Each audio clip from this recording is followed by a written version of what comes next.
Do you want to start your own business and be financially free? Do you never want to have to work a day in your life for somebody else? Before you jump into, this adventure, you should ask yourself several questions. Make sure to be honest with yourself, because this is just making sure that you are fit to be an entrepreneur. These things are extremely important when you're starting your business. First one being that you have a savings as well as a passive or stream of income from a part-time job or investing or whatever coming in. So you need to have money, right? Because it's not guaranteed. You're starting a business and things could be pretty brutal the first few months to a first few years. The second thing you want to ask yourself is, are you going to be a workaholic when it matters? Which means responding to an email late at night, which means working holidays, which means, having to cover last minute because someone couldn't make it. Obviously, these things don't apply to every line of business, but you just need to count on yourself, right? If you're the business owner, there's no one else to point the finger at, and you really, really need to be accountable. The third thing is, do you have those people skills which are necessary for an entrepreneur? You're going to be the spokesperson for your business. You're going to be the one advocating for your business. You're going to be the one, giving that elevator speech to people when they first meet you and they ask what your business is about. So these three things are completely essential when you're first starting. What is your business strategy? What's your business goal? What are you really trying to do with this business? You need to have a vision, right? So the next step is going to be making a business outline, okay? You can find this online. I recommend talking to the city council. So wherever you live, they'll have like a business of commerce, and you can ask them information about how to obtain a business license, what you need to get started. I know that in the city that I live in, they have so many resources, from lawyers that you can talk to different business workshops. You want to make sure that your business is something that is a low investment. Personally speaking, my initial investment in my business was within my means, because you want to make sure you have that cushion for rainy days.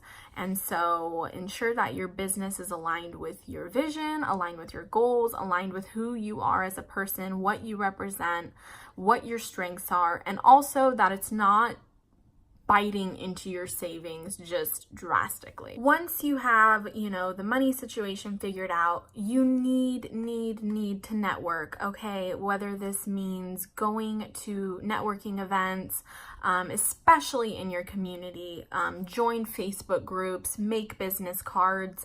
First, of course, you need your logo. So you really just need to reach out to your community, whether that be your neighbors, your city council, your friends, your family. Get everyone on board, because those are going to be your first customers. Make sure you pick your partners wisely and have a solid contract that is notarized and official. You want to make sure that there's no confusion with your duties, your roles, how you guys are going to split profits. So that is extremely important.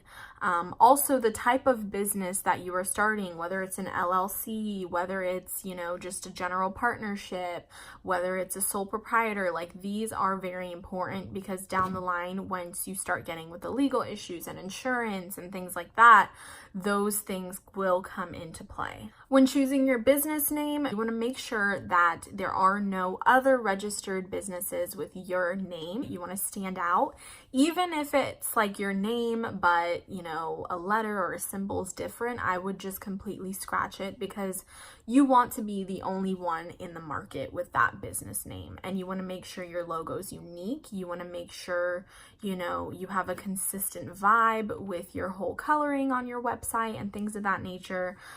So make sure that your business name has not been already registered, and that it's also available as a domain, which is basically, the URL that you enter in the internet.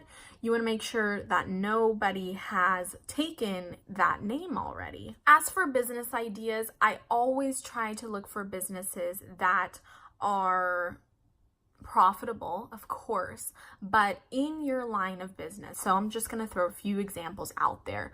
Let's say that you are a certified yoga instructor, which I know my mom and one of my really great friends is as well. So there you go. Teach yoga, right? You could do one-on-one classes. You can even create yoga gear. You can create yoga mats. You can create, some type of water bottle, some type of yoga case for your mat. So think along those lines, right? You want it to represent you. So if there's something you already love, make sure your business is aligned with that. If you love to cook, you could make meal prep plans and you could just send it out to your friends. You could deliver meal preps for the week. There's just so many ideas. If you like fashion, you can go to LA. I don't know where you live, but I live in Orange County, so LA isn't far. You can talk to, people who make different fabrics and you can see, okay, how much would it cost if you could do this for me? Website is crucial too. For certain businesses, a website, just nowadays, things are online. So let's say you want to make your own, fashion line. It can be an online only thing. Also, there's a lot of ways in business where you can kind of cut out the middleman, if that makes any sense. So let's say that you currently are doing, construction, gardening, something more hands-on. You're working under a company. Well, think to yourself, is there any way that you can kind of cut the company out and do the work directly for, people in need? And obviously you are going to make a greater sum of money because now the company doesn't have to make their cut. And then now it's a direct relationship with the customer and you, now the business owner. So if you're currently working in a job where you're working under a company, but you have the tools and means to do that job kind of without the company and you don't have any contracts that are binding, continue to do what you're doing. However, quit the company, start your own thing, go get a logo, go get a website, go get a business email, and then you can now do the same job you were doing, but you're going to make a greater profit and you're going to have more flexibility. So first off, make sure you're fit to do this. Ask yourself those questions. Next, you're going to decide what kind of business do you want to make and write your whole business plan. From there, you want to really focus on your business name. Make sure that the name you're thinking of has not been registered and the domain is available. So you want to claim that domain, especially if you're going to do a website, which I highly recommend. From that point on, you want to get your logo done and you want to get your business cards done and you want to start networking and getting out there, letting people know about it, start social media for your company. That's going to be a huge marketing tool. Just get out there, start it, and you can do it. You don't have to be a certain age. You don't need a PhD. You don't need hundreds of thousands of dollars.